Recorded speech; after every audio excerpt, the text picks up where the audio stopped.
This video will be covering the mineral class that is silicates.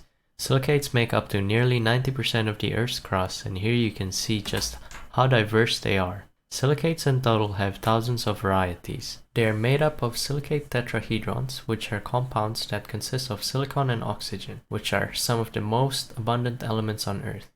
To understand how silicate structures are made up, we need to have an understanding of their charge. A tetrahedron consists of a cation, which is a silicon with positive 4 charge, and 4 anions, which are oxygen atoms each having a negative 2 charge. We have silicon creating a covalent bond with the 4 oxygen molecules. However, in total, the oxygen molecules carry too much negative charge, and resulting in the compound having a total net charge of negative 4, with each oxygen atom carrying a negative charge.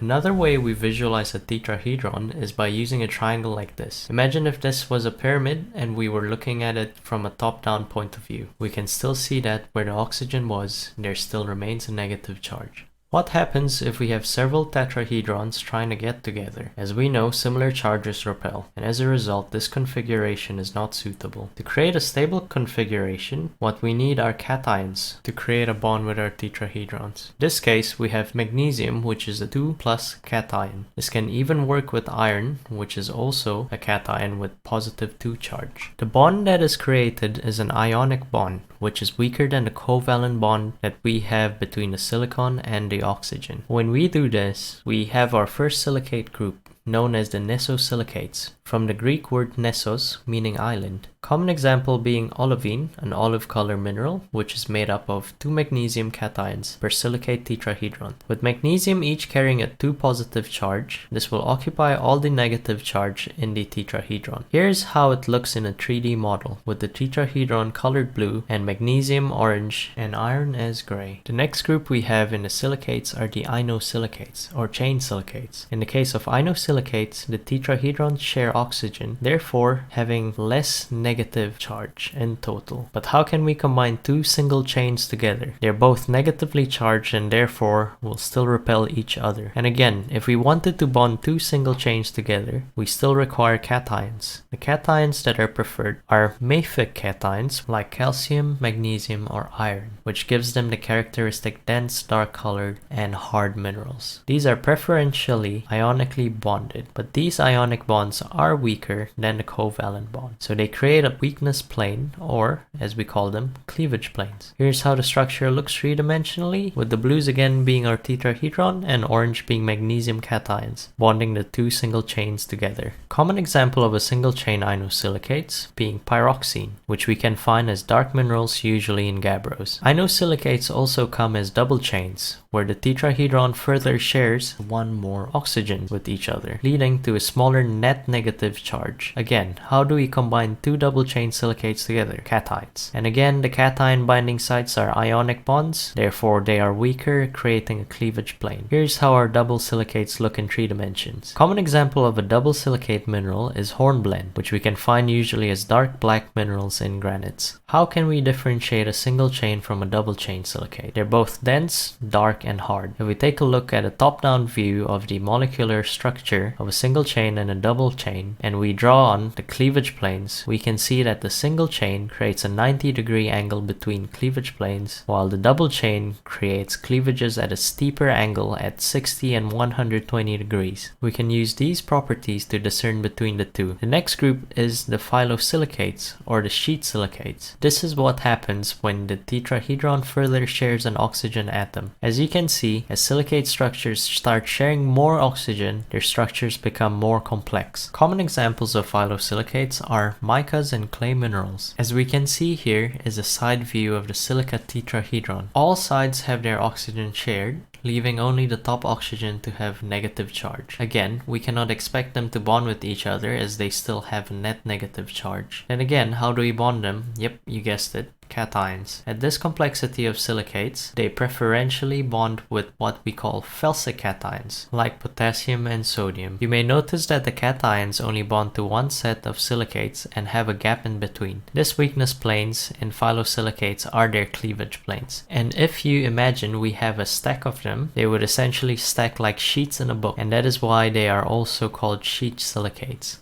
Here's how it looks in 3 dimensions. Note that in this case the cations are magnesium, not potassium. Onto the final group of silicates, which are called tectosilicates. These silicates are sharing all their oxygens and are arranged in a very complex 3-dimensional structure. Common example of tectosilicates are quartz and their varieties. With the chemical formula of SiO2, note that they only require 2 oxygen atoms per silicon, making these minerals having a higher silicon to oxygen ratio in comparison to other silicate groups, which have lower silicon to oxygen ratios. For example, nesosilicates, which have 4 oxygen per silicon.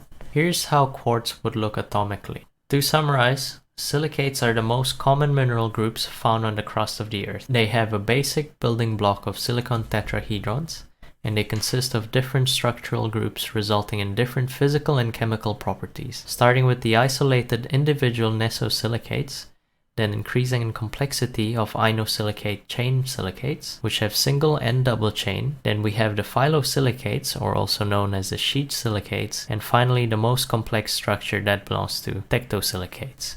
As we progress through the groups, their structural complexity increases. Simple structured silicates prefer mafic cations like iron, magnesium, and calcium. Also, they have a low silicon to oxygen ratio, while complex silicates prefer felsic cations like sodium, potassium, and silicon, and they also have high silicon to oxygen ratios. Thank you for watching this video. Hope you learned a thing or two about silicates.